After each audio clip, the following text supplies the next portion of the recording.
Ted Bundy, one of America's most notorious serial killers. He murdered at least 30 women across 7 states. For years, law enforcement had no idea who he was. Bundy was charming, educated, and completely invisible to suspicion. In 1975, a Utah Highway Patrol officer pulled him over. Bundy was driving slowly through a neighborhood at 2 a.m. Inside his car, officers found handcuffs, a ski mask, also a crowbar, rope, and strips of torn sheet. Bundy claimed the items were harmless. Police weren't convinced. He was arrested for evading an officer. Small charge. Detectives connected his description to the Ted Bundy task force. A survivor identified him in a lineup. Case cracked open. Bundy was convicted of kidnapping, but investigators dug deeper. Evidence began linking him to murders across multiple states. He escaped custody twice. The second time, he ran to Florida. In Tallahassee, he attacked 4 students at a sorority house. 2 died. 2 survived. One survivor later identified his bite marks. 5 weeks later, Bundy was stopped driving a stolen vehicle. The officer ran the plates. The car was reported stolen. Ted Bundy was finally taken into custody for the last time. Forensic odontology matched his teeth to bite marks on victims. It was the first major conviction using bite mark evidence. Bundy was sentenced to death and executed in Florida in 1989. His capture came down to a routine traffic stop at 2 a.m.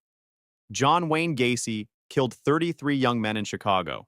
He buried most of them beneath his own house. For years, he was known as a friendly neighborhood contractor. He threw block parties. He dressed as Pogo the Clown.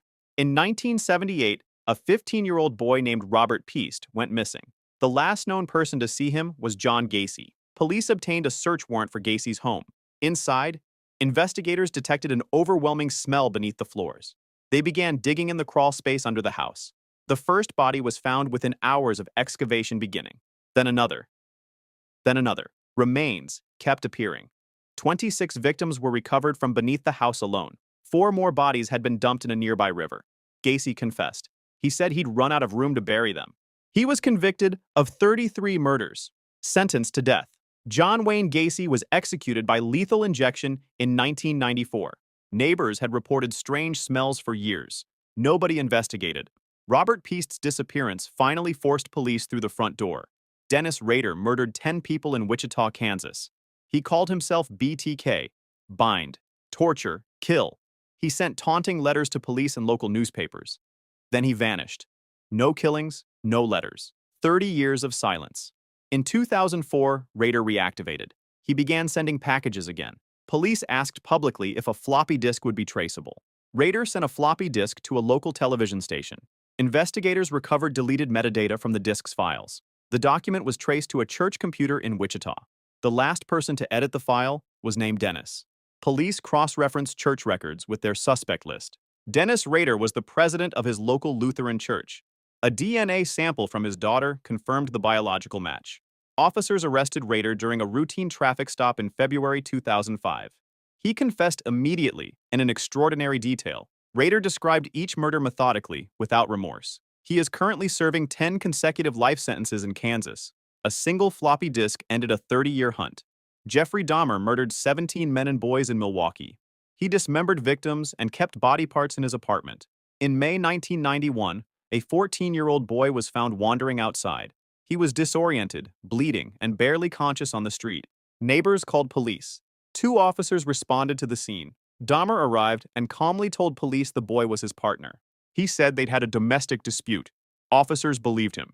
The boy was returned to Dahmer's apartment that same night. Dahmer killed him within hours of the officers leaving. 2 months later, in July 1991, another potential victim escaped. Tracy Edwards managed to flee Dahmer's apartment with handcuffs on. He flagged down a police car on the street. Officers returned to Dahmer's apartment with Edwards. Inside a bedroom dresser, they found Polaroid photographs. The images showed dismembered human bodies in graphic detail.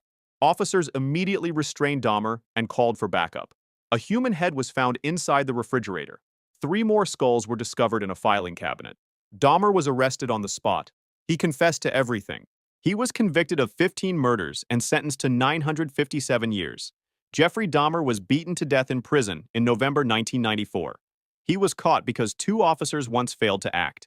The Golden State Killer committed 13 murders and 50 rapes. He terrorized California throughout the 1970s and 1980s. Then he disappeared completely. Decades passed with no arrests. In 2017, investigators uploaded crime scene DNA to a genealogy website. The database was GEDmatch, a public genetic genealogy platform. The DNA matched distant relatives of an unknown suspect. Genealogists built a massive family tree from those matches. They narrowed the suspect pool down to a single man, Joseph James DeAngelo, a 72-year-old former police officer. Investigators began covert surveillance of DeAngelo immediately. They collected his discarded DNA from a car door handle, also from a tissue he threw away outside his own home. The DNA matched the Golden State Killer profile exactly. DeAngelo was arrested at his suburban Sacramento home in April 2018. He had been living quietly as a retired grandfather for decades. In 2020, DeAngelo pleaded guilty to 13 counts of murder. He was sentenced to life in prison without the possibility of parole. Genealogy technology cracked a case that had been cold for 40 years. Gary Ridgway murdered at least 49 women near Seattle, Washington. He targeted vulnerable women along the Green River Corridor. Police suspected Ridgway as early as 1983. They had no proof. He passed a polygraph test. Investigators moved on to other suspects. In 1987, police collected a saliva sample from Ridgway during questioning. DNA technology didn't yet exist to process the sample properly. The sample was stored and forgotten for over a decade. By 2001, DNA technology had advanced significantly. Investigators resubmitted Ridgway's 1987 saliva sample for modern testing. The DNA matched evidence collected from 4 of his victims. Ridgway was arrested in November 2001 outside his workplace. He cooperated fully with investigators in exchange for avoiding execution. Ridgway led detectives to victim remains across multiple locations. He was convicted of 49 murders, later confessed to additional killings. Gary Ridgway is currently serving life without parole in Washington state. A saliva sample taken in 1987 waited 14 years to catch him. Aileen Wuornos shot and killed 7 men along Florida highways. She claimed every killing was self-defense against violent attackers. In late 1989, police found the first body near Interstate 75. Over the following year, 6 more bodies appeared along Florida roads. All victims were middle-aged men. All had been shot with the same weapon.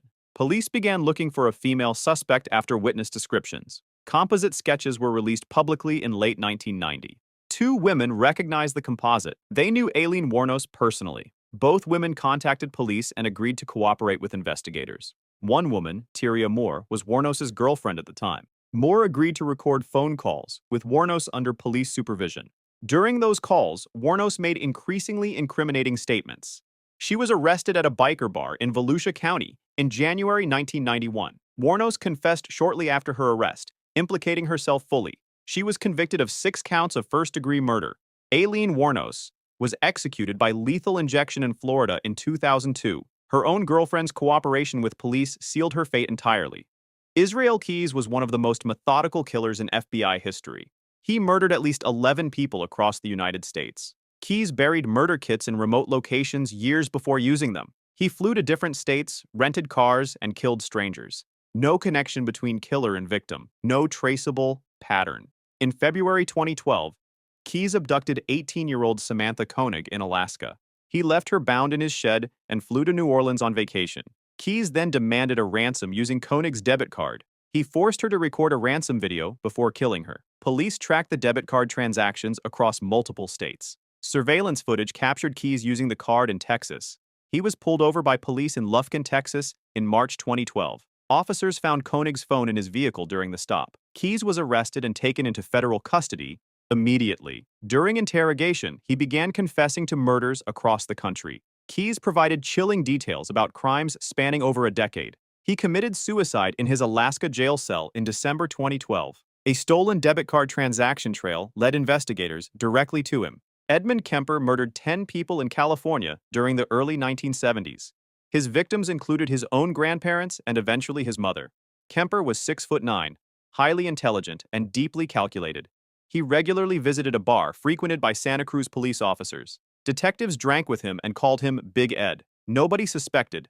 In April 1973, Kemper beat his mother to death with a hammer. He then killed her friend who came to visit the following day. Kemper got in his car and drove east. He expected a manhunt.